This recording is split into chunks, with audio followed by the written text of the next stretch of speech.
Good morning. I'm Catherine Pavlovich. I'm Professor of Strategic Management, Entrepreneurship and Sustainability at the University of Waikato Management School here in New Zealand. I feel both humble and delighted to be chair of the William H. Newman Award for this year, both in terms of living off the edge of the earth as we are here in New Zealand, and also because I'm passionate about PhD students and PhD programs, so it's a great fit for me at this point. The William H. Newman Award is based on the best paper from a dissertation that has been completed in the last 3 years. Nominations for these are by the program chairs from the divisions and interest groups. This year we had 16 nominations.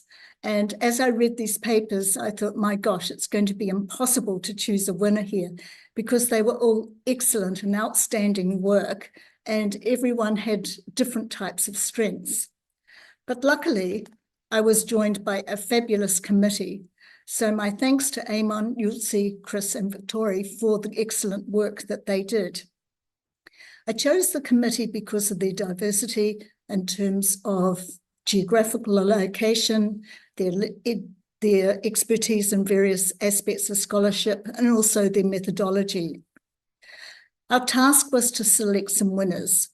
So I asked the committee independently to read these 16 papers and to come up with their top 5. My role was to aggregate those top 5 and in consultation with the committee to make some selections here. It was a hard job, but interestingly, our top 5 tended to have some synergies across them. So that was reassuring that we were on the right track. So we have 4 finalists, and these are based on their surname alphabetically, not in terms of a hierarchy here. So our first one was by Karina Keller on deconstructing gender power asymmetry at the base of the pyramid, a relational approach.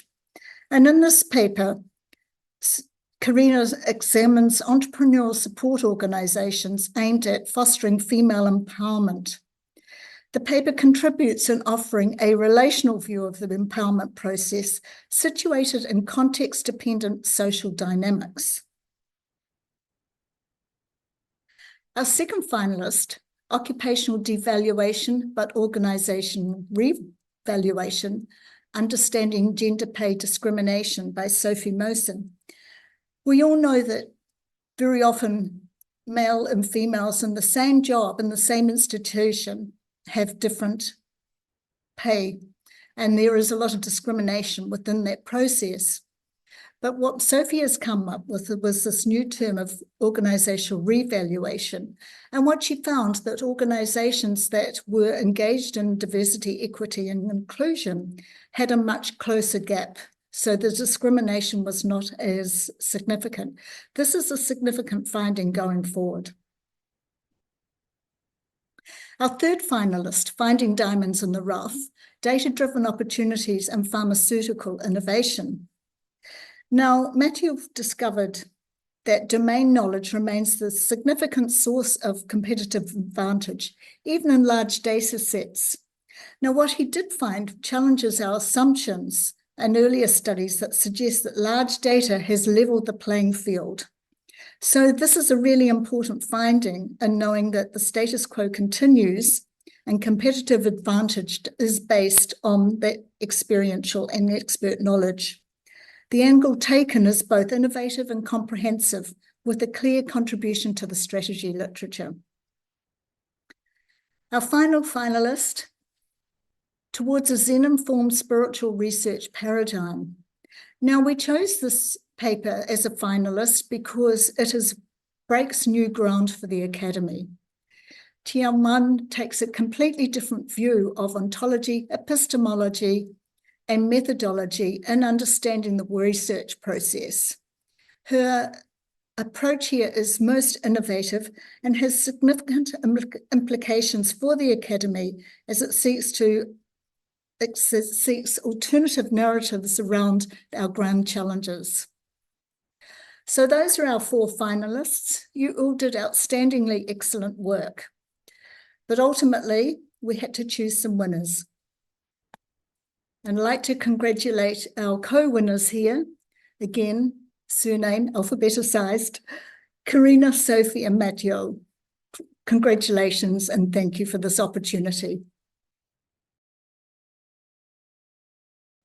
So first of all, I want to express my sincere gratitude to the award committee of the William H. Newman Award for giving me and my work actually this honor and award. I'm really delighted and very honored about this. Second, I want to thank EBS University for funding my research during my PhD and giving me the time to spend the time and collect the data in Uganda, allocating a lot of time during my research period to this fieldwork in Uganda.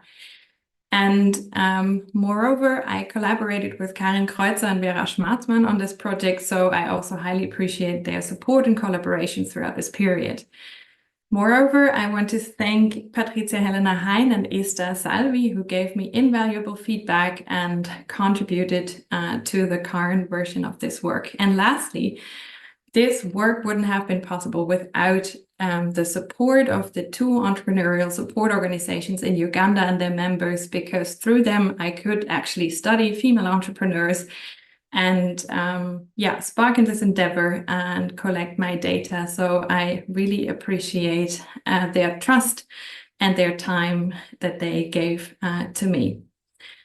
So having said that, why did I actually study female entrepreneurs in Uganda?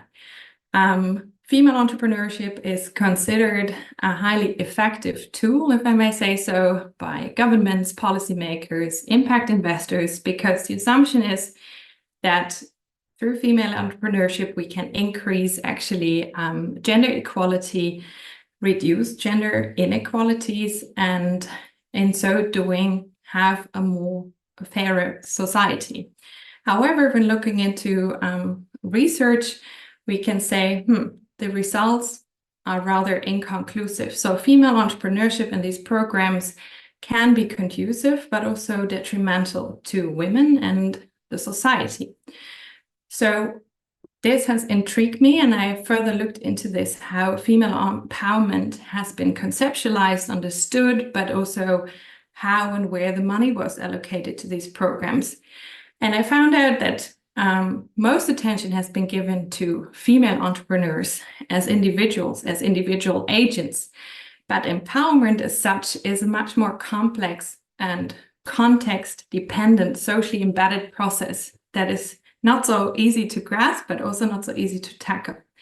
So with my study, I looked at two entrepreneurial support organizations that targeted female entrepreneurs, tried to empower them over time by giving them microcredits. And I wanted to see how they can actually foster female empowerment and address these gender inequalities over time.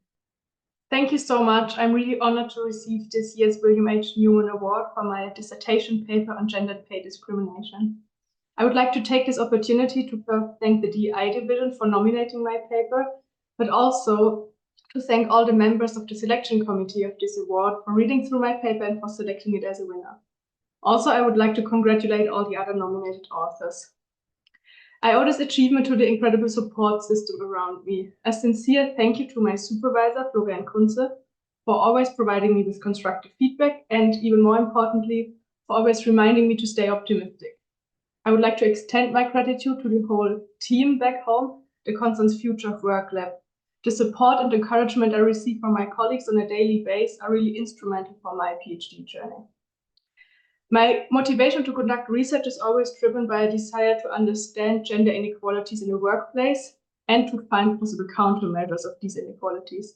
In the precise paper, I wanted to find out the reasons for the gender pay gap between women and men who do the exact same work, who work in the same jobs, and to identify countermeasures of this inequality. With this research, I hope to contribute to the ongoing efforts to close the gender pay gap. Although we have not yet achieved equal pay for equal work, let us continue our efforts striving to make it a reality in the near future. Thank you once again and have a great time at the AOM in Chicago.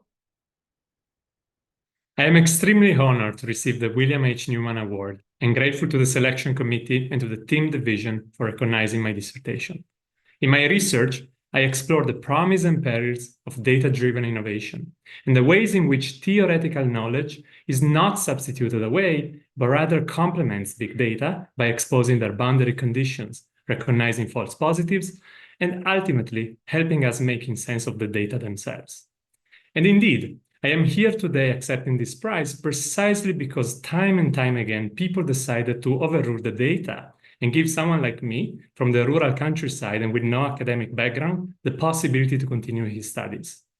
Therefore, it is to my advisors that I dedicate this award: Caroline Stein, Toby Stewart, Lee Fleming, and especially Abhishek Nagaraj.